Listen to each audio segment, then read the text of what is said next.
Hey guys, Hafa Adai. So this is just going to be a follow-up video to this Spark scammer video that I posted a couple of weeks ago. I gotten so many comments and feedback on that, and a couple of things has happened even since making that video. So I just wanted to share what those things are.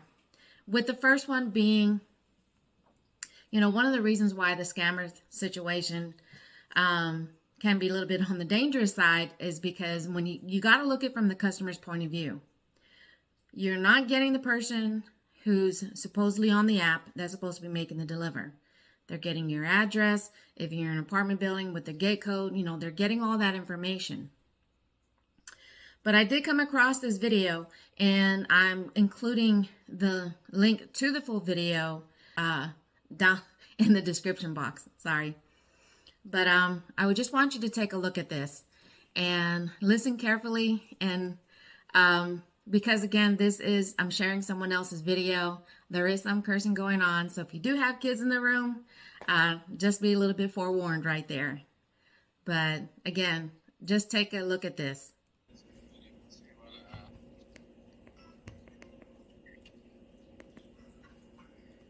Sí, para que pase el dinero, pero eso mañana.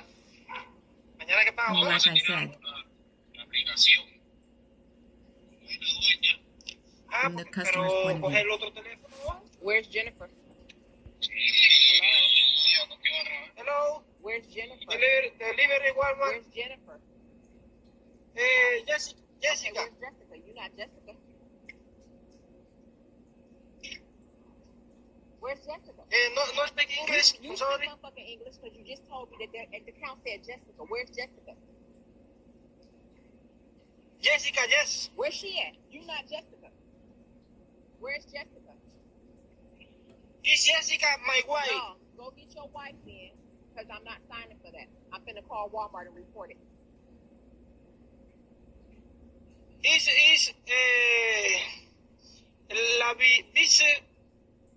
camera.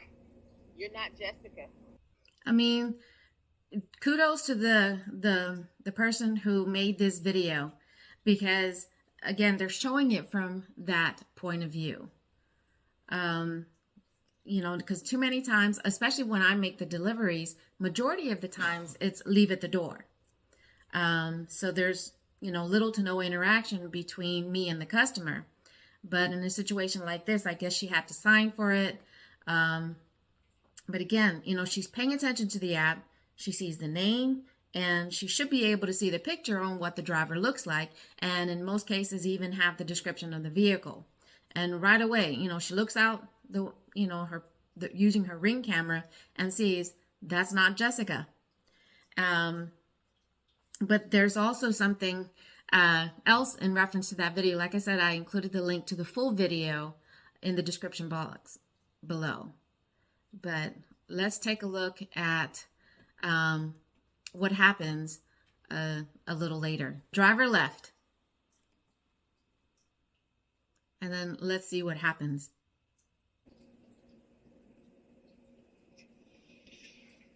Could this be Jessica?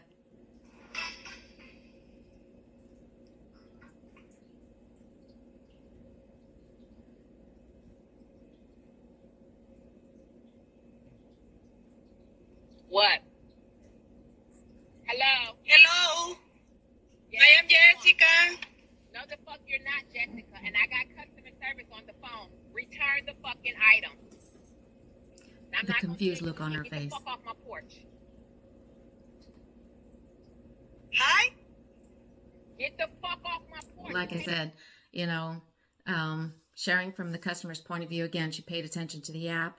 And the fact that she even got on the phone after the first attempt by that supposed Spark driver, and got on the phone with Spark and was letting them know what was going on. But like I said, safety. I mean, Walmart's got to take some, or not some, but they have to take accountability of what's going on. I've been a Sparker for since the later part of last year. It's probably about 4 months at least.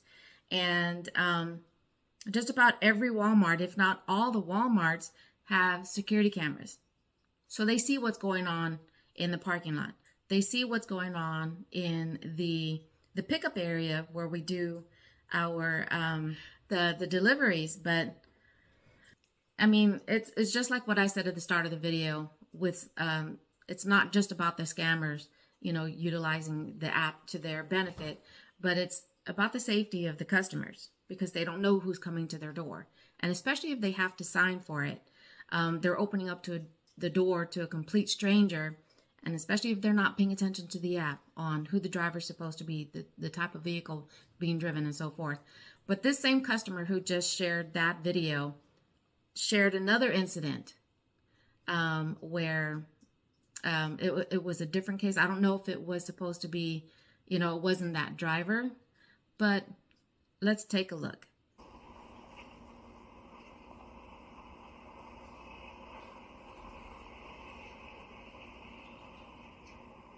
Now, if you'll notice, as the car is pulling away, they're passing by a car that has their headlights on.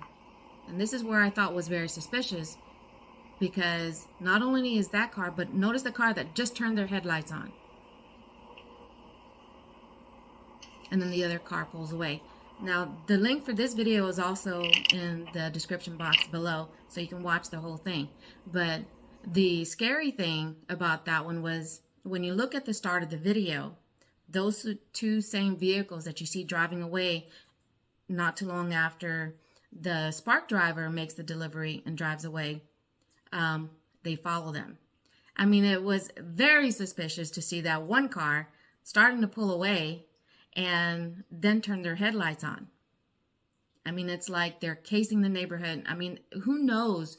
But it was just still very suspicious. It's very scary to know that not only is it not the person that's coming up to your door, but they could have a group of people who follow them for whatever reason.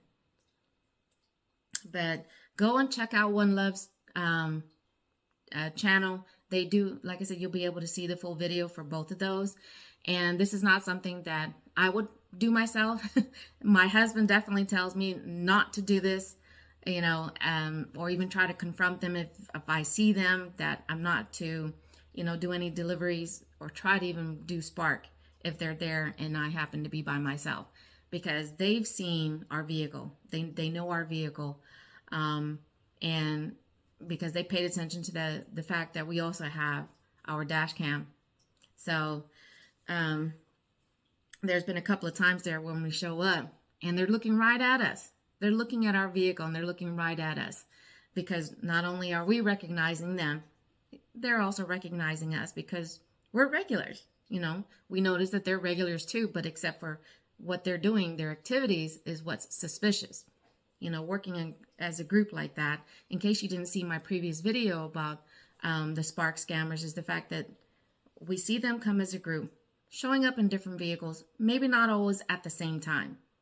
But then they typically do get together, whether it's 2, 3 at one time. They go into Walmart for X amount of time. Then they come back out with no groceries. So they weren't doing any shopping. And then they'll get into their vehicles and move to the pickup zone. And then not too long after doing that, next thing you know, their cars are getting loaded with orders. And the reason why that's suspicious is because we're there the entire time that was going on. And in some cases, we're even there before them. And I'll have my Spark app on. And even Uber Eats. Because I know Uber Eats does Walmart deliveries. But the thing is that they're getting these orders, but yet nothing was popping up.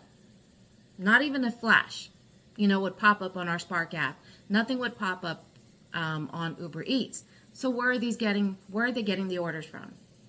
And then on that specific day too, it didn't help that as those vehicles were getting loaded with the groceries, we see one guy coming over. He wasn't the driver of any of those vehicles, but for whatever reason, it's like he's the ringleader and he has to go check on what's going on, because he goes to both vehicles.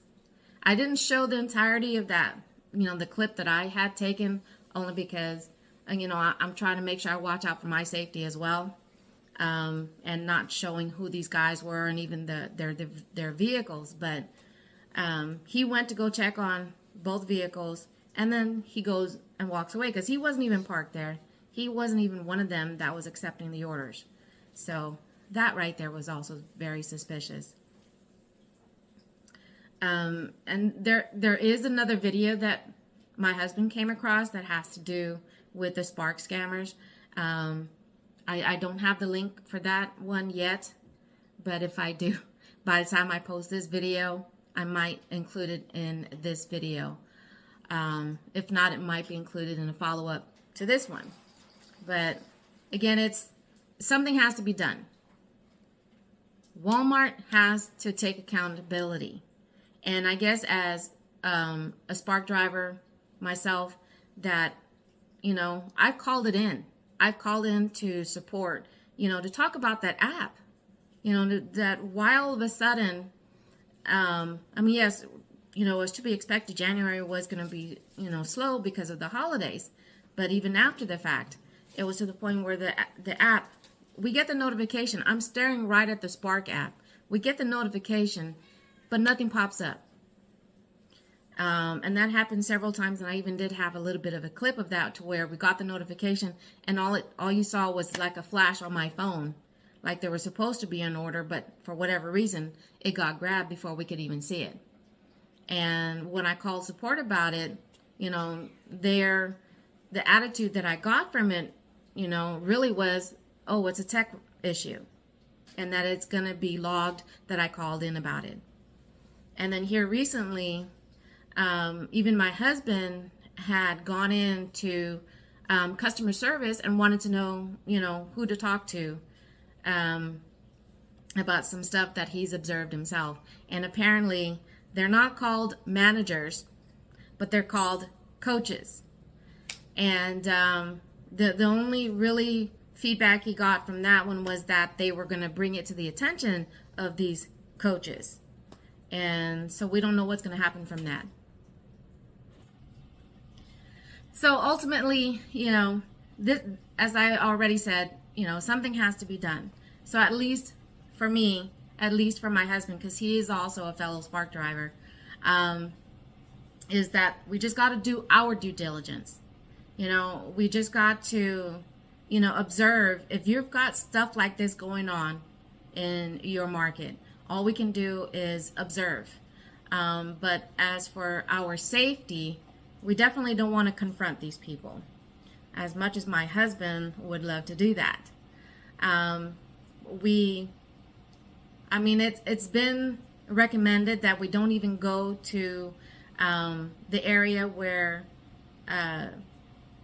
the orders come out from and confront them there, because that whoever's working in Walmart, if whoever does the dispatching of the orders could be working with these people. To me, that only makes sense as to why they would go into the store for X amount of minutes, whether it was, 5, 10, 15, 20 minutes, then they come back out and they're getting orders. If that's how that works, and each Walmart has their own local dispatcher, then, that kind of makes sense as to why all of a sudden then they're getting orders. But whether it's localized or, centralized, for every state or for every market or whatever, we don't want to directly confront these people, because again, it's a matter of our safety. I myself might even just follow up with sending an anonymous email, because the more drivers are bringing, this to attention about the scammers, attention to the safety of the drivers and the customers, to Walmart's attention, that they have no excuse. That when, not if, but when this blows up in the media, that they're not going to have any excuse, because they're going to have records of Spark drivers calling in about issues with the app, issues with what they're seeing about the potential scammers. And then, of course, when there's videos posted by, like, the customer, One Love, who was brave enough to share these videos, there's a lot of customers, out there who are going through stuff like that and just don't document it. You know, so Walmart's not going to have any excuse. So ultimately, you know, that's the reason why I wanted to do this follow-up video, was just to touch up on some of the things that was asked, some of the things that was brought up in the comments from my previous video, and, you know, some of the things that happened since then. But let's just stay safe out there, you know, no matter what app we're using, because every app, you know, has the vulnerability, you know, of these bots or whatever way that these scammers are taking advantage of these things to make their money. Let's just stay safe out there. And as I already said, let's just do our due diligence, you know, take note of what's going on, but just don't put yourself out there. Don't confront them.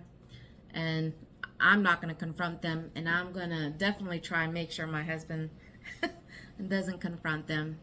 And just call it in and email. I mean, especially you can do that anonymously, really. But thanks so much for watching my video. If you have any further comments to add to what you saw in this video, or if you even know of any other customers' video postings that you've come across that's similar to this, I'd love you to let me know. Make a comment about it, share the link, because I'd like to see more point of views from the customer. But until next time, again, let's stay safe out there. Let's get out there and make that money, but make sure we come home safely. So until next time, adios for now.